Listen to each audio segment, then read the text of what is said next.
আজকের এপিসোডের প্রতিটি মুহূর্ত আপনাকে আনন্দ দেবে, তাই দেখতে থাকুন শুরু থেকে শেষ অবধি। এই ঝর্ণার সঠিক ইতিহাস জানা যায়নি, তবে ধারণা করা হয় 50 বছর আগে বা তারও আগে এই ঝর্ণার উৎপত্তি।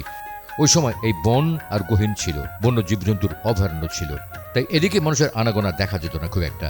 কিন্তু সময়ের সাথে সাথে মানুষের ভাবধারায় পরিবর্তন আসে, অজানাকে জানার নেশা মানুষকে ঘর থেকে বের করে নিয়ে আসে অরণ্যে ও অভয়ারণ্যে। আর এভাবেই অ্যাডভেঞ্চার প্রেমী মানুষের প্রচেষ্টায় আবিষ্কার হয় ঝর্ণার রানী খ্যাত স্পট খৈয়াছড়া ঝর্ণা। 2010 সালে সরকার বারুইয়াঢালা ব্লক থেকে কুন্ডের হাট ব্লকে 2933.61 হেক্টরের পাহাড়কে জাতীয় উদ্যান হিসেবে ঘোষণা করায় খৈয়াছড়া ঝর্ণা জাতীয় উদ্যানের আওতাভুক্ত হয়। তারপর 2017 সালে বাংলাদেশ সরকার খৈয়াছড়া ঝর্ণাকে কেন্দ্র করে ইকো ট্যুরিজম উন্নয়ন প্রকল্প গ্রহণ করেছে, যার অন্যতম মূল লক্ষ্য হল খৈয়াছড়া ঝর্ণার সংরক্ষণ।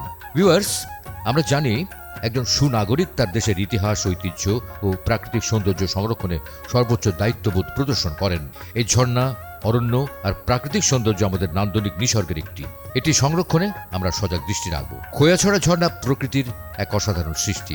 বাংলাদেশের অন্যতম বৃহৎ এবং সুন্দর এই ঝর্ণাটি চট্টগ্রামের মিরসরাই অবস্থিত। এর 9টি ধাপ যেন প্রকৃতির হাতে আঁকা এক জীবন্ত ছবি। চলুন বেরিয়ে পড়ি আজকের অ্যাডভেঞ্চারে।